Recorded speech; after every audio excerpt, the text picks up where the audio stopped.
Hey Ascenders, welcome to How to Win Without Beating Your Kids. Our four-part conflict management series is specifically designed for parents, but our framework can be used with just about anybody. All right, let's jump in.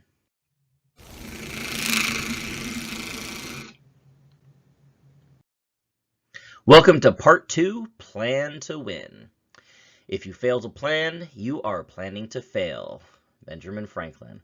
All right, so we're going to jump in and talk about how to build a good plan when we go into conflict, because if we are prepared ahead of time, we're going to be able to really control the situation a lot better than if we're blindsided.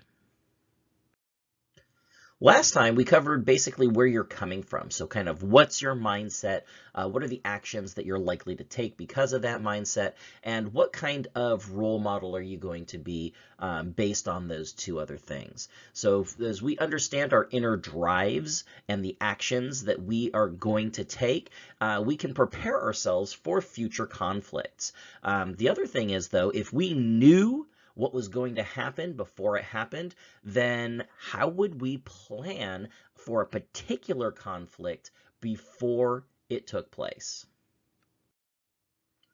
So if we've got a plan, then we don't have to make it up as we're going along.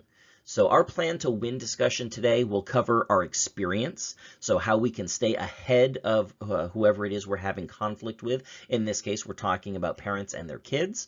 Anticipation, how to be prepared for what's coming.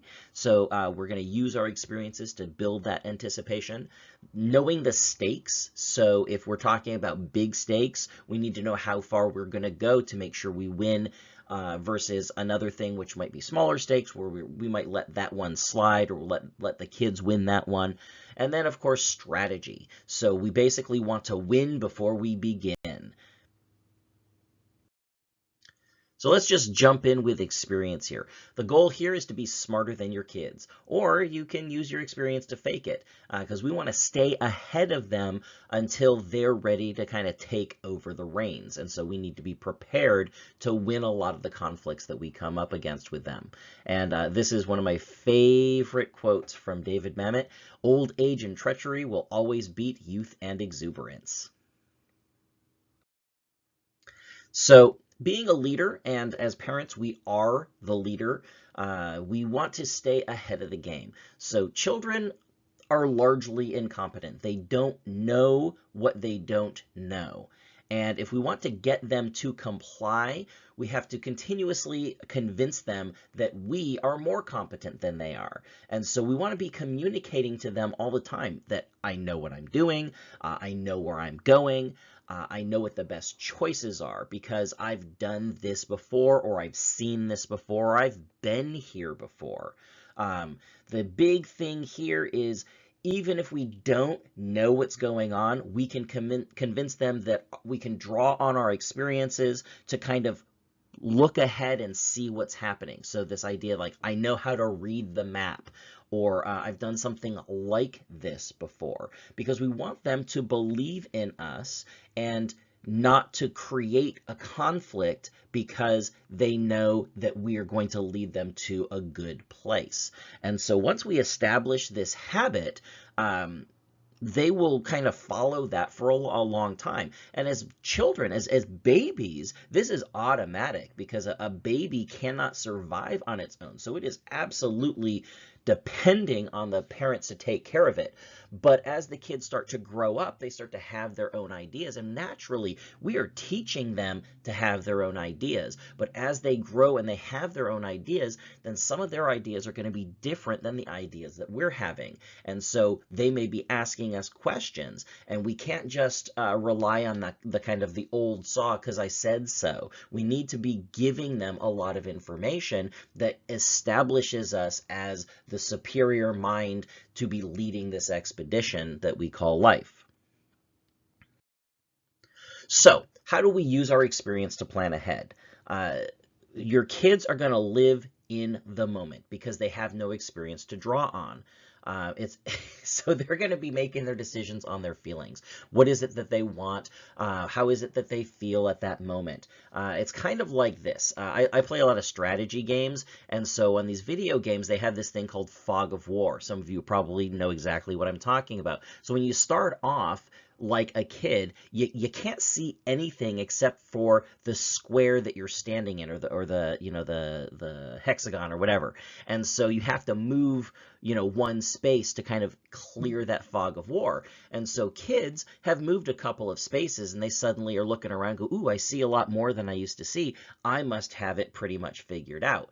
As adults, we've seen way more of the map than they have, and so we can understand, no, kid, you really haven't seen anything yet. Trust me, you don't want to go that way. There's nothing over there. Follow me. I'll show you where to go. Because we've been around the block, we know what's out there.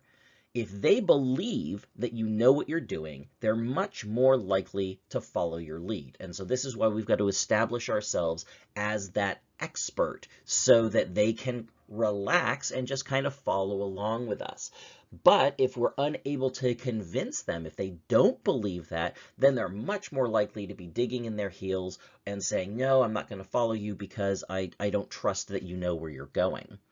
The thing is, they don't know that they don't know anything. So we have to be careful not to erode their trust in us by, promising something that we don't deliver, or if there are things that we really, really don't know about, then we approach it from a let's find out together point of view rather than making stuff up. So that way they trust us and they know that we have their best interest at heart.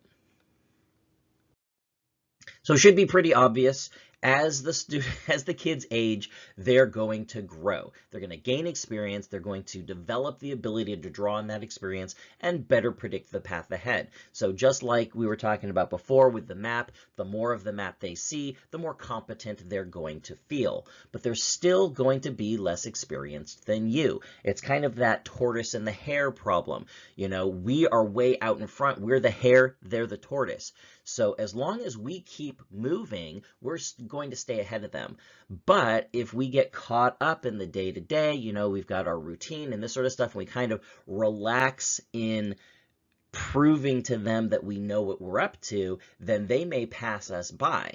Now, that's going to be by design at some point. We want those kids to become the adult in their own lives.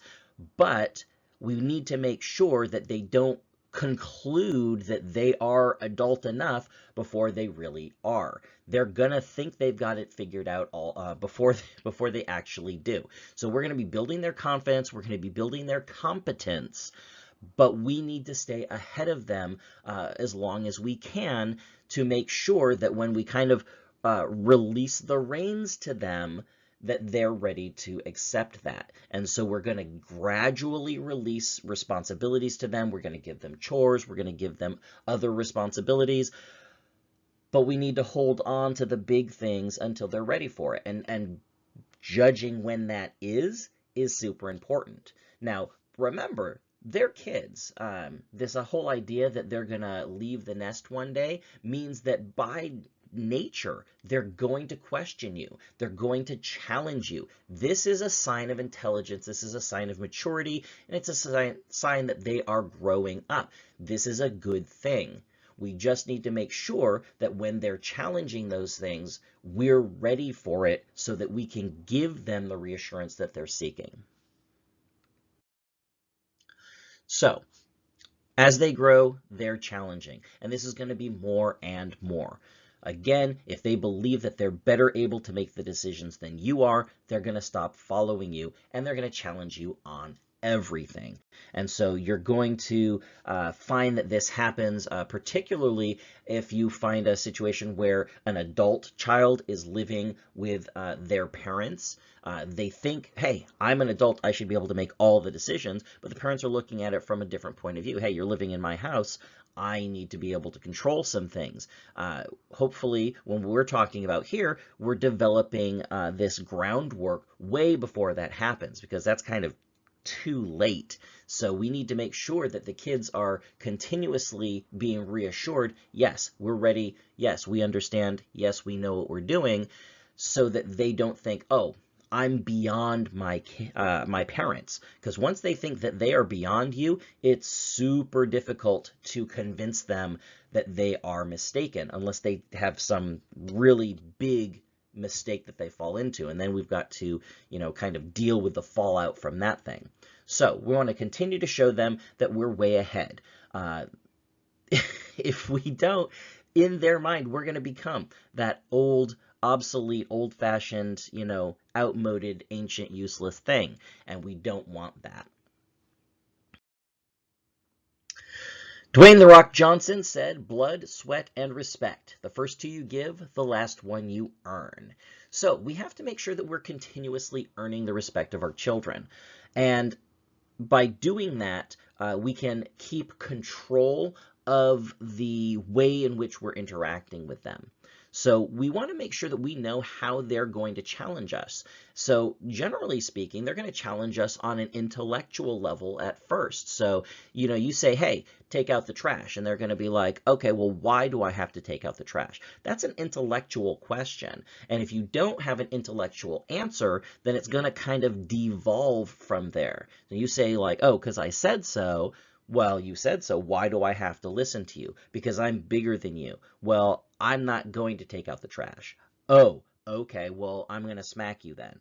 Now we're in the physical thing, and now we're talking about, potential abuse, and we're talking about eventually they're going to get too big to interact with that way, or they're going to get to a place in their life where they're just going to say, okay, well, I'm leaving and I'm not coming back. And now you've lost that relationship with your kid. Now, there may be some people out there who are different, but I'm going to say that almost everybody loves their kids, and they're going to want to hold on to that valuable relationship because they're trying to do what's best for their kids. So if we're able to anticipate these things and look at like, okay, how are they going to challenge me on this?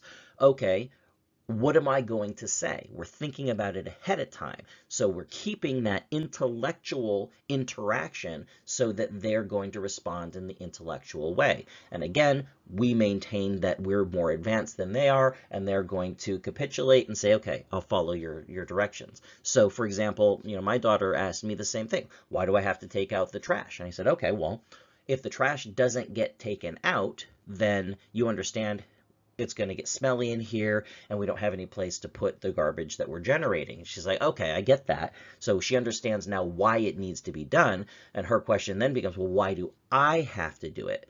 And so now we're saying, okay, because we're building your skill set.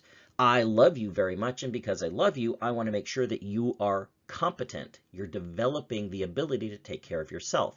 So we're going to give you some responsibilities around the house so that you can show yourself that you're able to take on these responsibilities. So taking out the trash is going to be your responsibility. Later on, you're going to have other responsibilities and maybe more responsibilities. So this is part of your growth. And she said, oh, well, I thought it was just because you didn't want to do it. I said, okay, well, maybe that is a true statement also, that I don't want to do this. But the bigger piece is that I'm doing it to help you grow. Anticipation. We've been there, so we know what's coming. And I love this quote, the future belongs to those who anticipate it. What did you fight about? Many of the things you fought with your parents about are still relevant. Your kids are going to fight with you about the same things. So was it your hygiene? I mean, I know a ton of kids who have had this argument with their parents. Hey, you got to brush your teeth every night. Or, hey, you got to take a shower more frequently than you are. Well, why? Because you stink. All right, what about bedtimes? How about chores? Oh my gosh, fashion. Are you going out dressed like that? Okay, so homework, friends, free time, video games, cleaning their room, and answering up right away. So this immediate response is one that I get into with my daughter from time to time. It's like, okay, I asked you a question, you didn't answer me. How do I know you're engaged in the conversation? So these are these are things that I fought with my mom about. These are things you probably fought with your parents about. So it's not like you don't know that these things are coming. You might not know when they're coming, but if you haven't already started having these arguments, start preparing for them now so that when they come up, you've got your strategy in your back pocket already.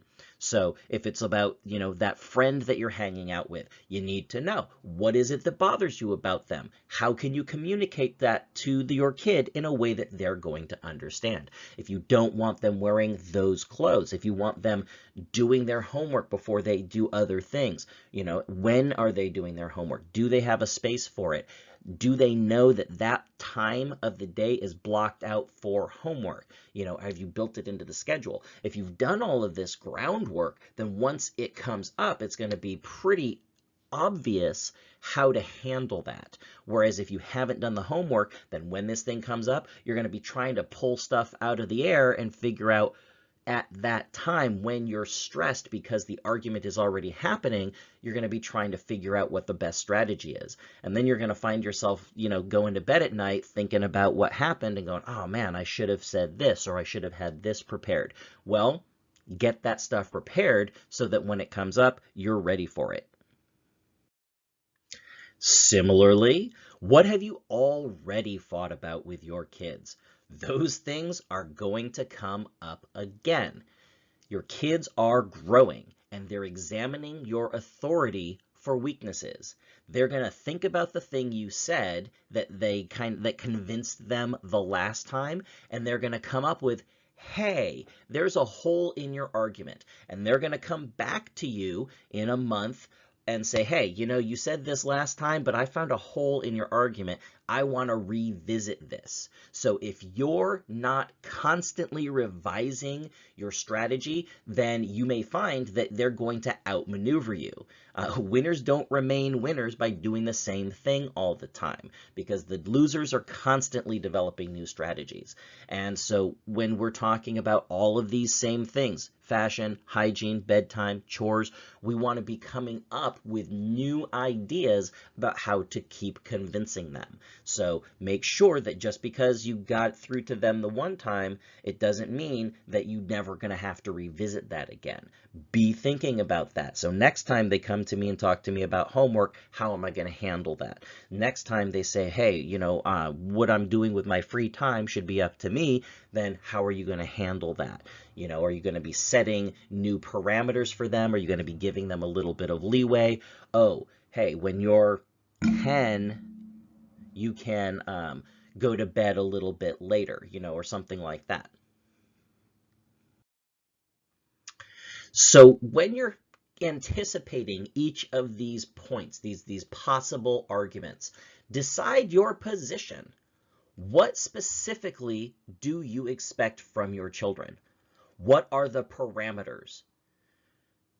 What does compliance look like? So when they say, yeah, okay, I'll do this, do you have a checklist of things that like, okay, well, being done isn't what you think being done is. Being done is what I think being done is. And why is this important to you? The more information you have and the more you've settled on these things, the easier it will be to communicate with your kids. So when I talk about taking out the trash, I'm not talking about taking out the kitchen trash. I'm talking about taking the kitchen, the bathrooms, any other bedrooms that have trash cans in them, replacing the trash bags, taking out the recycling, whether it's a recycling week or not, we still take it all out so that it's not in the house. Also, we have some compost buckets that we need to have taken out and put into the yard waste. So all of those things are important. And if those things are not completely done, then the task isn't completely done. And so I need to let her know this is what it looks like so that she can check herself and say, okay, yes, I did A, I did B, I did C, I have finished this task, so that we can avoid creating a new argument when she says, hey, I took the trash out, and I say, no, you didn't, because X, Y, and Z. And she's like, well, you didn't tell me, and now we're fighting about this. So the better I can communicate this, the better it's going to be performed. But in order to communicate it better, I need to know exactly what my expectations are. On the flip side of that, we need to build our argument. What's the reasoning behind that? When you were a kid and your parents fought with you about this, or you argued about this, or they explained to you why you had to do this, what was their reasoning? Did they have a good tool that you could recycle? Hey, this is for your own good. Hey, this is for your development. Oh, that was a good one. I'm going to use that with my kids and see how it works. So are you coming at this from a logic point of view? Are you explaining things to them? That's pretty good. Are you using emotion? If you can evoke positive emotions in them, that's even better. Because remember, they're emotional creatures. They're not as logic driven because they just don't have that much logic yet. Is this about respect? Are they earning your respect by doing what you're asking them to do? Are you treating them with respect? Are they doing this for you because they respect you and it's just one of those things that they need to do? Are you falling back on said so? It's not like that never works, but how often did you enjoy hearing that as a kid? They probably enjoy it just as much as you did. So we want to know what's at stake. So when we know what's at stake, you're going to know how important it is that you succeed and what lengths you're going to need to go to in this particular situation. Um, this quote here, ever had a job where you had no experience, no training, you weren't allowed to quit and people's lives were at stake? That's parenting. So we all feel like this from time to time, maybe a lot of the time. But when we are knowing that people's lives are at stake, our children, we're going to need to really do some work to make sure that we're doing the best job that we possibly can. So we should constantly be asking what is at stake. The more immediate the stakes, the more urgency is going to be felt. So if the kids are looking like far into the future, they're not going to be taking that as seriously because they simply don't have much experience at looking at the future. I like to think about it this way. For the first 5 years, most people don't remember what happened in the first 5 years. So when you're talking to a 6-year-old or a 7-year-old, they're really only looking back a few years. That's all they can see. And so asking them to look more than a few years into the future is really beyond them. You know, if you're 40 years old and you don't remember much before you were 5, you still have 35 years of experience to look back on. And so looking 35 years into the future isn't too big a task for you. But a kid, because they lack that past experience, they really struggle looking forward more than they can remember. And so we need to make sure that the stakes for them feel immediate so that it's going to be very important. Future consequences are far away. There, you know, how many times have you seen this portrayed in the media, or maybe people that you know, you're talking to a teenager about, you know, their adulthood, you know, in 10 years or something, and they're like, okay, that's 10 years from now, you know, that's forever for them. And you're like, no, 10 years is going to go by fast. You really want to take care of this. And they don't get it. So when we're talking about stakes, we need to make sure that we know what's at stake and as best we can make the stakes for them feel more immediate. And so we're looking at the same list here. Things like fashion, things like hygiene, things like homework. So if we're talking about brushing your teeth to a very young child, you know, who still has their baby teeth, we want to make sure that we're building that habit with them. You know, we're taking them to the dentist, we're talking about cavities and things like that. Because if we wait until they already have their adult teeth, the stakes are suddenly much higher. And if they fail, they could be talking about having problems with their teeth that's going to last them for the rest of their lives. Whereas if they fail as a younger child and, you know, their baby teeth get riddled with cavities, that's not as serious a thing, and so they can learn from that failure and help them develop better habits in the future, we hope. Things like fashion, you know, are they going to get in trouble at school for something that they wore? Are they going to damage their reputation because of something that they wore? You know, are people going to think things about them because of what they wear? Is that something where it's safe to let them kind of experiment and so that they experience what the consequences of their choices are, and so that they can come back and say, okay, well, the consequences weren't as bad as I thought they were going to be, or whoa, I didn't realize that the consequences were going to be like that. I'm going to change my behavior now.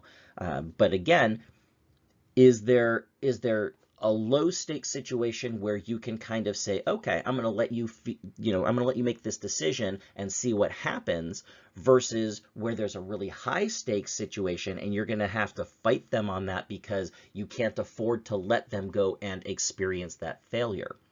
Homework is an example of something like this. Similar to the baby teeth, homework isn't so important when they're young because those grades really aren't going to affect their future as much.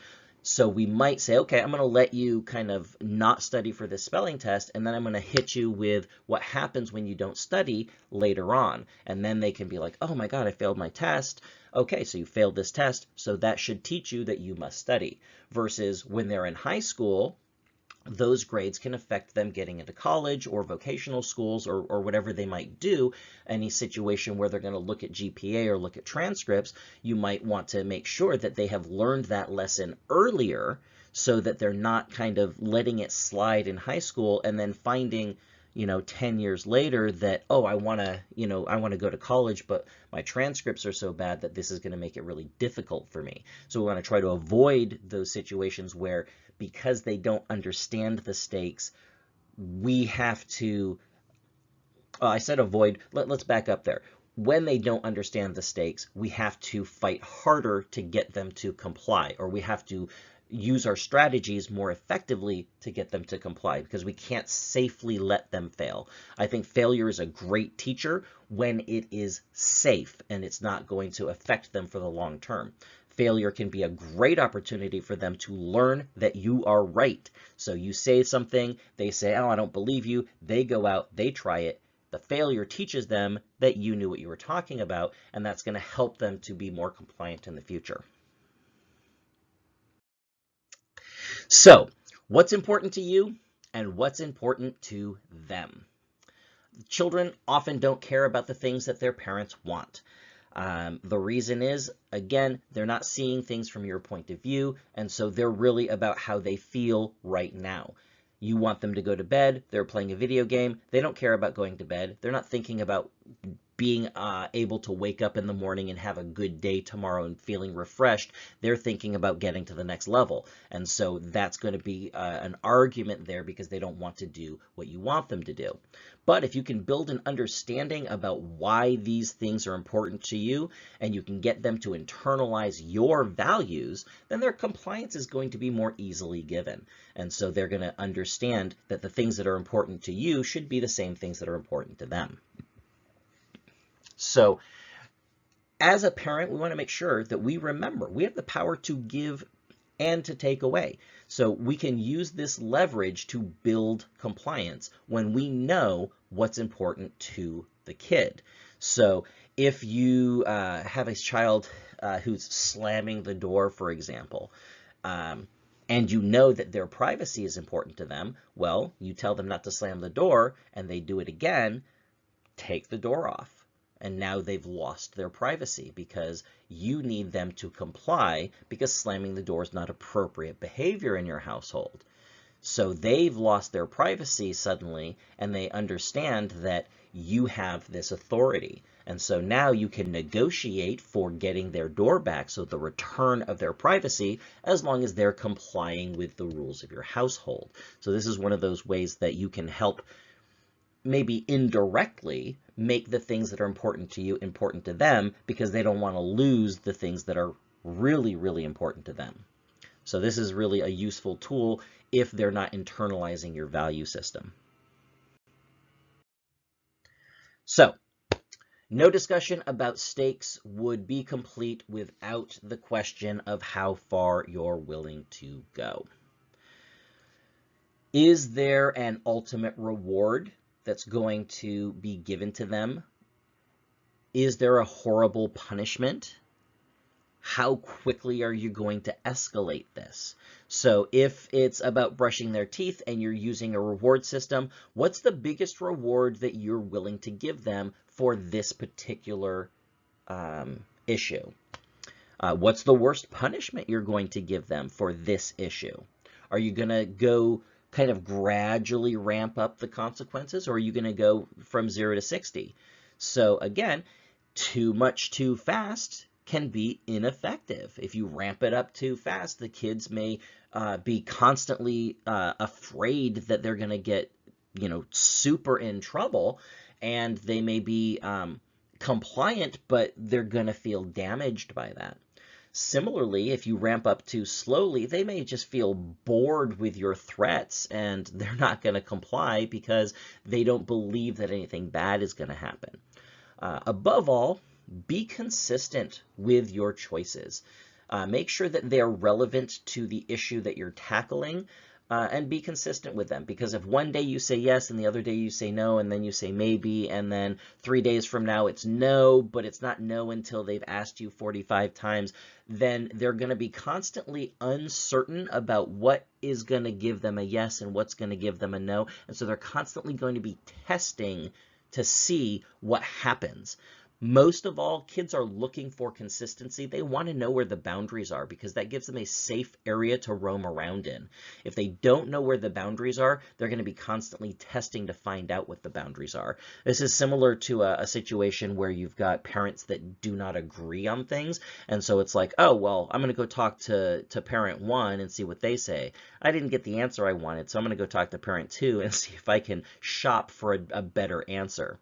So if we're talking about things like, say, video games, and you're like, okay, we've got video game time, and we're going to make sure that you start no earlier than this time and you end no later than that time. That's the time that you have earned. What's the ultimate reward that they get if they're complying with your time limits? Is there some other thing that they get other than just playing the video games? Or is, you get to keep your video game time so long as you follow the rules? That may be the ultimate reward. They may also get a high five or an attaboy because they did what you asked them to do. They turned it off without being asked or something like that. Another example might be something like eating dinner. Hey, you eat your dinner, you may have dessert. That was the rule in my house. And the other rule was you don't have to eat your dinner, but you don't get any dessert. And as my daughter got old enough, it was you don't have to eat dinner, but we're not going to make you anything else. If you want to make yourself something different, that's fine, and we'll take the leftovers and eat them later. But we're not making it for you. And so the ultimate reward for her was getting to have that dessert because she ate her dinner. The most terrible punishment was responsibility for making some other food for herself because we weren't going to take responsibility for that. And as far as escalation, that wasn't too terrible a punishment. That wasn't too big a reward. So the escalation was pretty much non-existent. It was just a hard and fast rule. And if she chose not to make any food for herself, she could choose to go without for that meal. And that was fine with us as long as it didn't become a problem.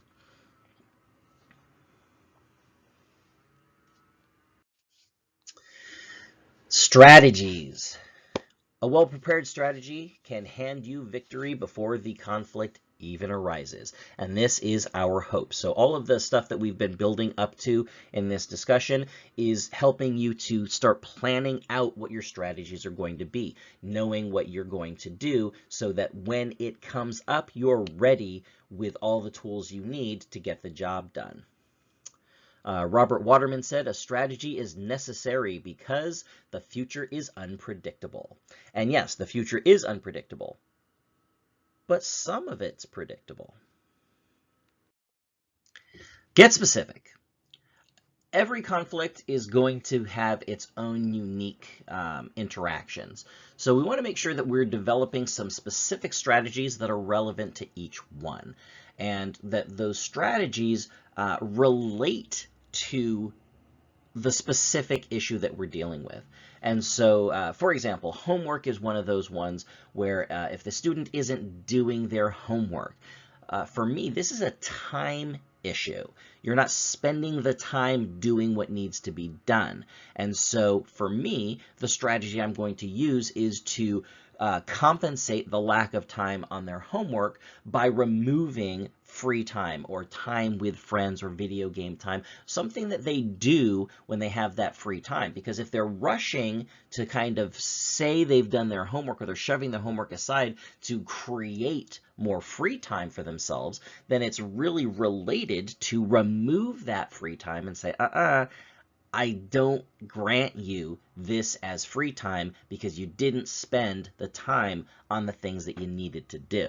And so this is directly related to the homework. The loss of freedom is going to be directly related to the homework, and that strategy is going to be one that I will consistently use when this homework issue comes up.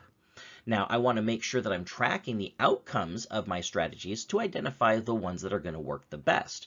So if I discover that I'm using a strategy that really isn't effective, I need to develop a new strategy. Or what's going to happen is a strategy worked once or twice, and then they adapted, and now I've got to develop a new strategy. So I want to make sure that I'm constantly monitoring that to see what's going to be available for the future because it was effective in the past. You know, if your kids need to clean their room, again, this is probably a time issue. They're just not spending the time that needs to be done. So they need to be spending that time cleaning their room. They're not going to get free time to do the things that they want to do. You know, and maybe, yeah, okay, if you're not cleaning your room, we're going to assign you other cleaning chores around the house. So again, it's connected in some way that makes some logical sense to them. You know, when I was a kid, this idea of like, oh, if you said something that your parents didn't like, you got your mouth washed out with soap. So it made some kind of sense, but the connection was pretty tenuous. If you were to exaggerate that and say, okay, you didn't clean your room, therefore I'm going to wash your mouth out with soap, that's just like, what's the logic there? And so that's going to confuse your kids. And so the more you can make these things seem logical to the children, the more effective they're going to be. On the other side of the coin, we've got to get general because there are going to be some unexpected conflicts that we can't specifically plan for. So we're going to need those general strategies so that when these unexpected conflicts come up, we've still got some tools in our pocket that we can apply to this situation. So for example, if you're thinking about, you know, what are some useful tools that everybody needs? Well, you know, some kind of a cutting tool like a pocket knife is useful for all sorts of situations. A hammer, it may not be specifically designed for this job that you have, but you know what? The hammer is really a useful banging tool. So anything that comes up that needs some banging, I've got my hammer. Similarly, we're going to have some strategies that are pretty general to help us deal with those unexpected conflicts. One of my general strategies is listening. So if something comes up as a conflict, I'm going to ask, hey, what's going on? And so I will listen to what my child has to say. And while I'm listening, I'm using the information that I'm gathering while she's talking to build a strategy specifically for this conflict. And so that's one of those things that helps me to kind of get some time to figure out what I'm going to do, because while she's talking, I'm thinking. And if she doesn't talk long enough, I will just say, like, tell me more. And I'll ask, okay, so why is it that you think this way? Why do you feel this way? What else is going on? And so I'll just kind of egg her on until I've got, like, okay, I've gathered enough information. I've got a strategy. Okay, this is how we're going to handle this situation. So having a few of those things in your back pocket will really be useful. But again, you want to make sure that those things are going to be useful for the specific situation that comes up or for those general situations. Another example of one, this was more of a specific thing, but yelling. So I was a big proponent of no yelling. And so when my daughter was very young, she yelled at me and I yelled right back at her. And she was just floored because, I don't know, she was like 4 or something like that. And so she was, oh my God, you yell really loud. And my goal there was to teach her, yeah, I yell really loud. I yell louder than you ever can. So If you want to yell, we can totally yell. If you're going to behave this way, I'm going to behave this way. If you don't want to behave this way, then control yourself and I will control myself also. And so when it started to come up from time to time and she'd be like, I just would ask her, are you sure this is the mode that you want to use for our communication? And she would be like, oh, right. No, yelling is not the mode I want to use. Okay, so let's just talk about it then. And so that kind of reminder, are you sure? So this is kind of also a general example. Are you sure that this is how you want to interact? If you choose to interact this way, that's okay. I will interact this way as well. If you choose to interact in a different way, then I will choose that also. So I'm kind of giving her the choice of how to operate within this conflict. Okay, that wraps up part 2. Join us next time for part 3, Winning Tactics, where we will talk about how to plan the outcome you want before the conflict even arises. So we're going to get into a lot more details about that. So we'll see you on the next video. And remember, at Ascent Martial Arts, we change lives.